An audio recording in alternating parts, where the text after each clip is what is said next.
Hai semuanya, jumpa lagi di channel YouTube Physics in Life. Di video kali ini kita akan belajar materi tentang gelombang berjalan. Gelombang berjalan adalah gelombang yang amplitudonya tetap tiap waktu. Nah, untuk lebih memahami tentang gelombang berjalan, maka saya akan menyajikan animasi yang telah saya download dari situs Fed Colorado.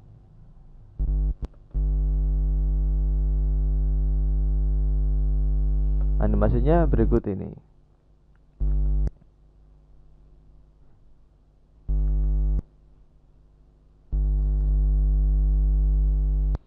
Oke, ini adalah sebuah animasi ya yang saya download dari situs web yaitu Fed Colorado. Jika kalian ingin mencoba sendiri, silakan ketik saja di Google Fed Colorado, nanti akan muncul pencarian paling atas, kemungkinan seperti itu. Oke, lanjut. Ini saya buat tak berujung ya, sehingga nanti gelombangnya akan lepas seperti ini. Nah, gelombangnya nanti akan terbuat dari ini, butiran-butiran seperti ini nanti. Sekarang saya buat dia berupa sebuah pulsa pertama, yang mana pulsanya itu rendamannya saya nolkan, rendamannya, sehingga tidak akan teredam, tidak akan berhenti, dia akan langsung. Tegangannya pertama saya kurangi dulu biar nggak terlalu banyak. Terus ini adalah frekuensinya ya, berhubungan dengan frekuensi. Ini amplitudo ya. Jadi gini, gelombang berjalan itu seperti ini. Misalkan ini saya buat berupa pulsa, gelombangnya akan seperti ini. Nah, itu kan berjalan. Nah, ini berjalan. Nah, yang disebut dengan gelombang berjalan. Hanya saja ini gelombangnya bergetar cuma setengah gelombang ya, ini hanya setengah gelombang saja yang berjalan. Sekarang akan saya tunjukkan bagaimana jika gelombangnya itu bergetar terus menerus ya. Nah, ini berupa seperti ini, osilasi. Nah, ini adalah simulasi dari gelombang berjalan. Terus sekarang akan saya mencoba frekuensinya saya rubah-rubah supaya ketahuan frekuensinya, pengaruhnya frekuensi itu di mana sih pada gelombang ini. Sekarang akan saya coba frekuensinya saya kurangi ya, hampir habis saya kurangi. Apa yang terjadi? Semakin melambat ya, getaran dari gelombangnya semakin melambat. Nah, ini kan sesuai dengan pengertiannya sendiri, bahwasanya frekuensi itu adalah jumlah getaran tiap waktu. Jadi gelombangnya ini bergetarnya akan semakin pelan seiring dengan berkurangnya frekuensi. Nah, sekarang frekuensinya saya naikkan. Apa yang terjadi? Semakin cepat getarannya. Nah, dan juga jarak ya antara dua bukit yang berdekatan sangat semakin memendek daripada yang sebelumnya. Ini mengindikasikan bahwasanya panjang gelombangnya berubah ya, panjang gelombangnya akan semakin memendek saat frekuensinya dinaikkan. Nah, sekarang frekuensinya saya turunkan lagi. Nah, ini jarak satu gelombang atau panjang gelombangnya adalah semakin memanjang dari sebelumnya seiring dengan pengurangan frekuensi. Dalam hal ini bisa kita simpulkan bahwasanya frekuensi itu adalah berkebalikan dari panjang gelombang. Semakin besar frekuensinya, ini semakin rapat, getarannya semakin cepat, dan panjang gelombangnya semakin memendek. Sebaliknya, jika frekuensinya saya perkecil, maka ini semakin melebar, getarannya semakin pelan, dan panjang gelombangnya semakin panjang. Seperti itu. Sekarang saya kembalikan ke tengah-tengah ya, sekitar 1,5 frekuensinya. Sekarang pengaruhnya terhadap amplitudo apa ya? Ini frekuensinya 0,75. Sekarang ini amplitudonya 0,75. Sekarang amplitudonya saya perkecil. Apa yang terjadi? Perbedaannya apa? Nah, perbedaannya pada simpangannya. Seperti itu. Sekarang jika saya perbesar amplitudonya. Nah, simpangannya semakin tinggi. Memang kan pengertian dari amplitudo sendiri adalah simpangan terbesar. Jadi saat amplitudonya ini kita settingnya kita kecil, maka simpangan ya tiap waktu itu akan semakin mengecil. Ketika amplitudonya saya perbesar, maka simpangannya di sini ya, alat yang membuat oscilasi ini, jika saya perbesar amplitudonya, maka semakin besar juga. Jadi amplitudo semakin tinggi. Jadi hubungannya amplitudo adalah pada tinggi ketinggian ini ya, tinggi rendahnya suatu gelombang. Itu. Sedangkan kalau frekuensi berhubungan sama kerapatan sama gelombang. Semakin besar frekuensi, semakin rapat, berarti panjang gelombangnya semakin memendek. Seperti itu. Oke. Sekarang akan kita rubah-rubah lagi hubungannya sama redaman. Jika ini saya redam, apa yang terjadi? Nah, lama-lama getarannya akan berhenti. Nah, semakin ya, ketika redamannya masih kecil, butuh jarak yang agak lama ya, jarak yang agak panjang supaya getarannya berhenti. Ketika redamannya saya perbesar, ya, butuh waktu yang tidak jauh ya, tidak lama waktunya, dia langsung berhenti getarannya ketika kuat redamannya. Nah, prinsip redaman ini adalah prinsip yang dipakai pada shock breaker, redam guncangan ya, pada sepeda motor atau mobil itu ada namanya shock breaker, peredam guncangan. Jadi selain dia bergetar, getarannya juga dihentikan biar nggak bergetar terus menerus. Jadi dalam sepeda motor ya, atau mobil atau truk dan yang lainnya, kalau tidak ada shock breaker, maka akan terasa keras guncangannya. Ketika dikasih shock breaker, itu ada peredam dari guncangan, sehingga nanti setelah merasakan getaran langsung teredam, tapi teredamnya berangsur-angsur ya, tidak langsung signifikan. Kalau ini kan signifikan teredamnya. Wah, tergantung dari kekuatan pegasnya. Nah, kalau seperti ini tidak terlalu signifikan, ya bergetarnya pelan-pelan, lama-lama teredam. Karena jika langsung signifikan, habis bergetar langsung teredam, akan kaget gitu. Ya, jadi orang yang di dalam mobil akan kaget jika langsung berhenti getarannya. Tapi jika kecil redamannya, ya getaran terus menerus, tidak akan nyaman. Jadi redamannya itu diatur supaya tidak terlalu lama dan tidak terlalu cepat getarannya.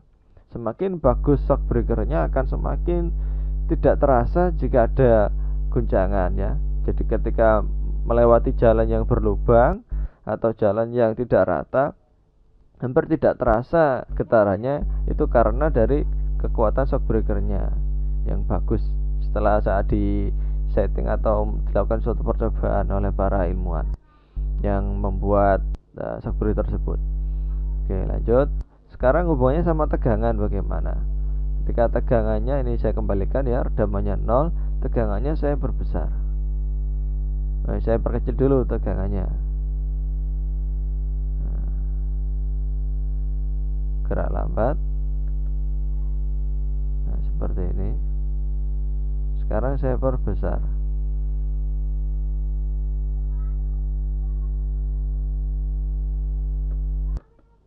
Nah, jadi kita bisa melihat perbedaannya.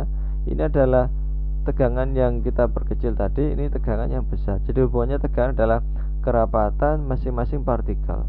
Semakin besar tegangannya, yang warna-warna merah ini, bulatan-bulatan merah sama hijau ini kan partikel-partikel getarnya atau titik-titik ya dari getarannya, dari gelombangnya.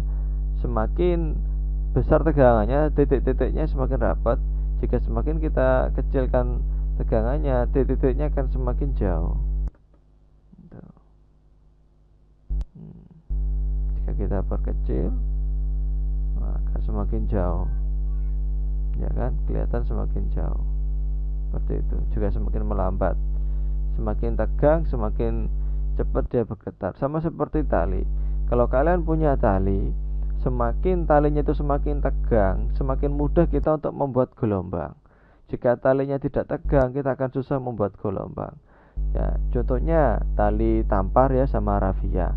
Tali tampar sama rafia, ketika kita gantungkan, itu akan lebih tegang yang tali tampar. Kalau tampar itu lebih tegang, walaupun kita gantungkan saja ya talinya, tidak usah kita pegang, maksudnya kita pegang searah dengan vertikal, maka tali yang tampar akan lebih tegang daripada yang rafia. Kalau rafia kita gantungkan tangan biasa gini, dia seakan melambai gitu, nggak terlalu tegang.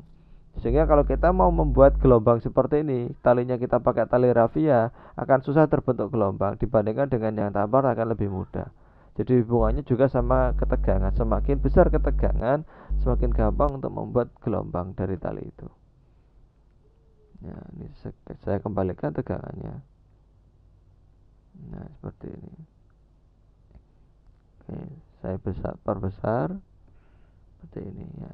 Jadi ini adalah contoh dari gelombang yang berjalan ya, gelombangnya berjalan, tidak diam di tempat. Seperti ini tadi.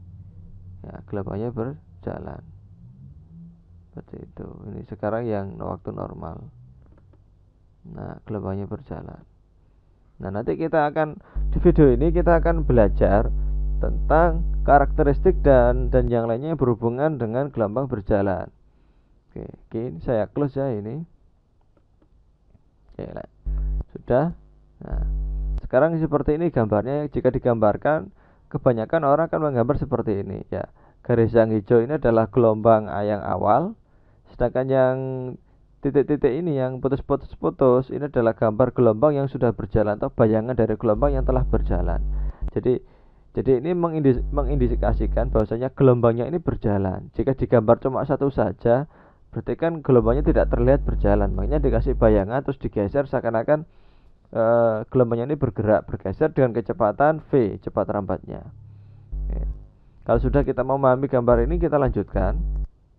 Ya, sekarang gambarnya kita rubah menjadi seperti ini biar tidak bingung. Kita hilangkan ya yang bayangannya.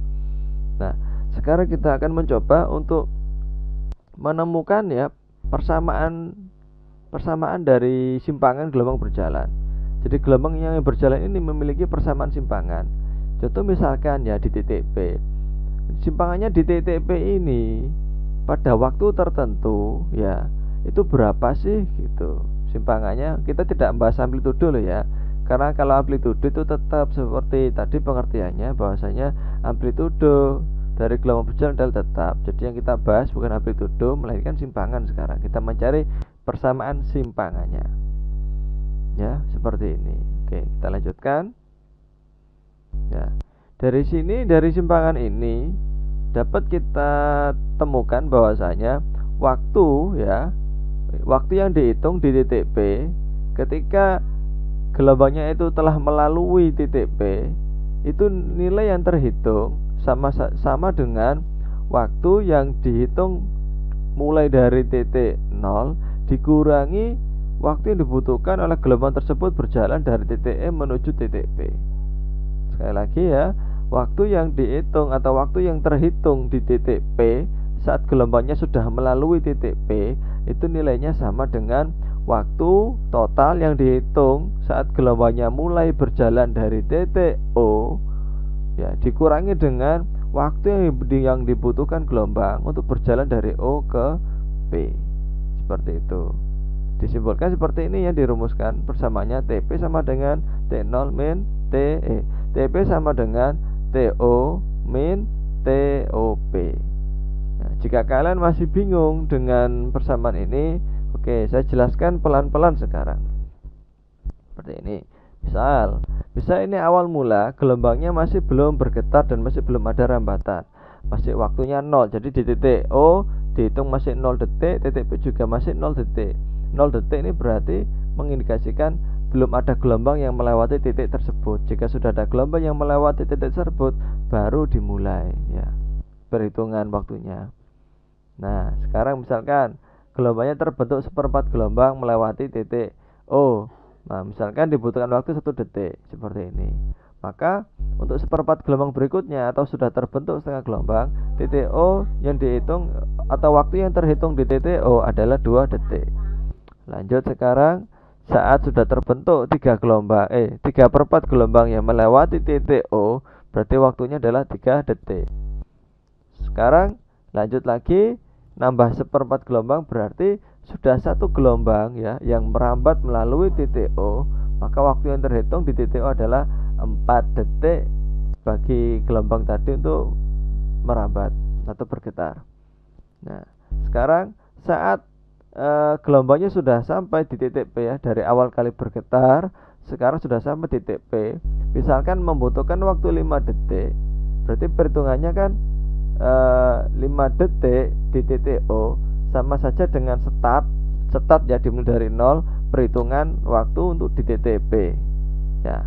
Kalau tadi titik 0-nya, titik P-nya masih belum start, ini masih belum dihitung. Nah, sekarang sudah dimulai startnya ya. Saat titik O-nya sudah 5 detik ya, gelombangnya udah nyampe di titik P, baru waktu yang terhitung di titik P kita start, kita mulai.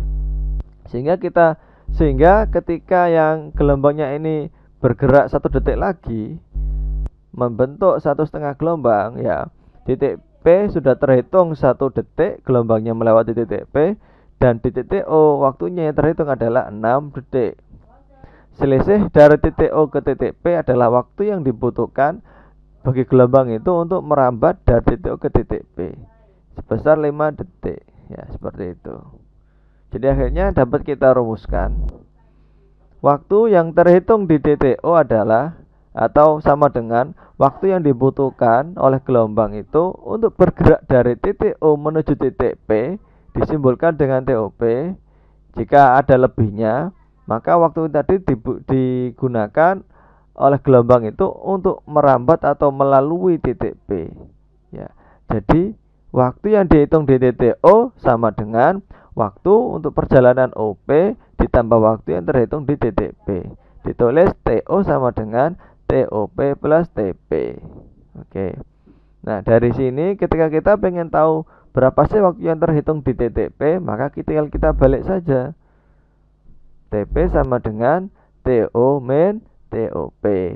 Nah, ini kan persamaan yang telah kita dapatkan di awal tadi, seperti itu. Nah, oke, lanjut. Langsung sekarang kita bahas yang di sini. Kecepatan rambat gelombang itu kan rumusnya ada 2 ya. Kalau menggunakan panjang gelombang lah ya. Jadi rumusnya adalah lambda dikalikan frekuensi atau lambda dibagi dengan periode. Jadi yang saya pakai di sini adalah lambda per periode. Karena hubungannya dengan waktu ya, bukan dengan getaran. Kalau berhubungan sama getaran nanti kita pakai rumus frekuensi. Ini sekarang saya hubungkan dengan waktu sehingga pakai periode. Nah, terus untuk yang X ini jarak antara O dengan P, karena dia merambatnya itu dengan kecepatan yang konstan, maka kita pakai rumus GLB. Jarak adalah kecepatan dibagi waktu, yang mana waktunya ini adalah waktu yang dibutuhkan oleh gelombang itu untuk merambat dari titik O menuju titik P, yaitu sebesar 5 detik ya. Dalam kasus ini loh ya, ini kan saya pakai permisalan. Lanjut. Nah, kita sudah mempelajari bahwasanya persamaan simpangan dari suatu getaran di bab gerak harmonik ya, waktu kelas 10 dulu, itu rumusnya adalah A dikalikan sin omega T. Gelombang ini kan juga bergetar, sehingga sama persamaan simpangannya dengan getaran harmonik, yaitu A kali sin kalikan omega T. Omega T ini maksudnya adalah omega dikalikan T. Nah, lanjut kita jabarkan. Tadi kita fokusnya ke titik P, maka sekarang kita tulis Y-nya adalah simpangan di titik P. Kalau ini kan masih simpangan umum. Sekarang kita khususkan di titik P, berarti YP sama dengan A sin. Sedangkan yang omega ini kita jabarkan menjadi 2pi per T. Kan sudah kita pelajari di bab gerak melingkar atau di materi yang kemarin tentang gelombang mekanik, bahwasanya omega itu nilainya adalah 2pi per periode. Jika misalkan kemarin belum dipelajari, dijelaskan yang di gelombang mekanik, maka bisa kalian cari rumusnya di bab gerak melingkar ya. T-nya ini kita isi T di titik P. Nah, kita lanjutkan penjabarannya. Sekarang yang 2P-nya kita keluarkan, sehingga yang di dalam tinggal TP per periode. Ini sama-sama dimensinya waktu. T juga waktu, periode juga waktu. Jadi imbang. Kita lanjutkan. TP tadi sudah kita dapatkan ya, persamaannya yaitu TO dikurangi TOP, sehingga langsung kita ganti saja. TP-nya kita ganti menjadi TO dikurangi TOP. Nah, lanjut. Kita teruskan, terus kita pisah sesuai dengan waktu kalian masih SD ya. Ketika kita masih SD dulu, bentuk yang seperti ini ya, bentuk pecahan, boleh kita pisah menjadi seperti ini. Lanjut sekarang ya, TO. Ya, T di titik O adalah waktu sesungguhnya, waktu total yang terhitung dari awal mula gelombang berjalan. Nah, sehingga yang TO ini boleh kita ganti menjadi T biasa. Yang mana T ini adalah waktu total yang terhitung dari awal mula gelombang itu bergetar atau merambat. Ya, jadi kita rubah T di titik O-nya menjadi T. Sekarang TOP. Nah, kita tadi tahu bahwasanya jarak ini rumusnya adalah V dikalikan TOP. Sehingga untuk mencari TOP sama dengan X dibagi V. Nah, kita rubah TOP-nya yang di sini menjadi X dibagi V. Seperti itu. Lanjut sekarang. Nah, yang X per V dibagi T kita rubah lagi. Ya, kita sederhanakan menjadi seperti ini. Jadinya X per V dikalikan T, yang mana T-nya adalah periode. Kalau sudah seperti ini, kita sederhanakan lagi. Ya. Di sini kita sudah mendapatkan nilai bahwasanya rumus untuk cepat rampat adalah lambda dibagi periode. Maka jika ada cepat rampat dikalikan periode, hasilnya adalah lambda. Sehingga yang di sini cepat rampat kali periode, maka akan berubah menjadi lambda simbolnya. Nah, yang bentuk yang terakhir ini adalah bentuk dari persamaan umum simpangan dari gelombang berjalan. Ini bentuk yang paling bawah ini. Nah, akan saya salin di slide yang selanjutnya. Nah, oke, saya salin di sini. Jadi kita sudah dapat persamaan umum simpangan untuk gelombang berjalan. Lanjut. Setelah itu kita turunkan ya persamaan ini.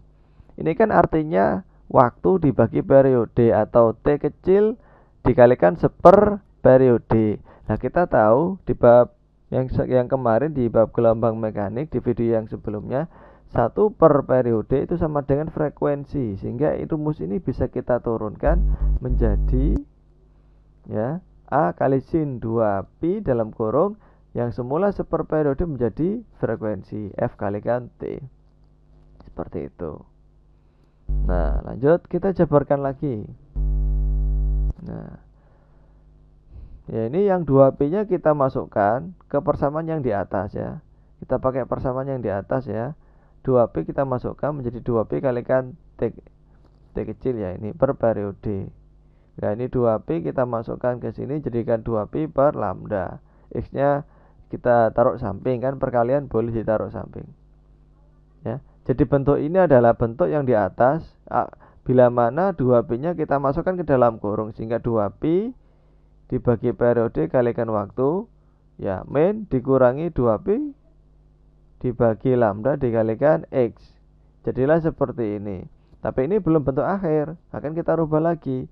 Sebelumnya kita tahu bahwasanya 2P per periode sama dengan ini omega atau kecepatan sudut. Jadi nanti kita rubah menjadi omega ya. Yang ini kita rubah menjadi omega kalikan T. Sekarang 2Pi per lambda ini adalah suatu konstanta baru. Nah, akhirnya disimbolkan dengan nilai K. Ya, K ini adalah konstanta baru. Nah, K ini adalah bilangan gelombang. Jadi rumusnya yang ini, penurunan yang ketiga akan berubah menjadi seperti ini. Ya, jadi yang saya kasih warna kuning ini adalah ketiga rumus dari gelombang berjalan untuk menentukan persamaan simpangan yang umum ya, yang umum yang tiga ini. Tapi nanti tiga ini bisa dijabarkan menjadi bentuk yang lain tergantung dari kebutuhan. Oke ya. Sekarang kita lanjutkan, kita jelaskan apa saja pengertian-pengertiannya. Nah, kita rangkum ya. Persamaan umum simpangan dari gelombang berjalan. Kalau tadi kita sudah mendapatkan yang seperti ini. Ya, tadi kita sudah dapatkan nilai yang 3 ini. Ini sebenarnya masih belum fix ya, belum final. Nah, kita finalkan yang di sini.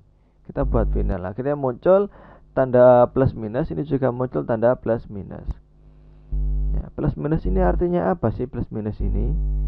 Ya, plus minus yang di depan memiliki arti sebagai berikut, yaitu jika yang di depannya ini adalah plus, berarti amplitude awalnya ke atas. Namun jika minus tandanya, maka amplitude awalnya ke bawah. Maksudnya bagaimana? Maksudnya seperti ini. Di gambar ini kan dimulai dari atas kan? Ya ini loh gelombangnya. Bukan dari belakangnya tapi dari depan, sini kita lihat. Nah, gelombang ini yang depan ini dimulai dari atas amplitudenya. Ya, getaran yang awal ya, kan yang awal kan yang depan sini. Yang depan ini dimulai dari atas sehingga amplitudenya nanti kita pakai yang plus. Tapi jika yang gelombang ini nanti melengkungnya ke bawah seperti ini, berarti kan dimulainya dari bawah, maka tandanya pakai minus. Atau sebaliknya, ketika tandanya di depan ini minus, berarti ini gambarnya yang depan sini harus dari bawah, kan dimulai dari bawah amplitudenya.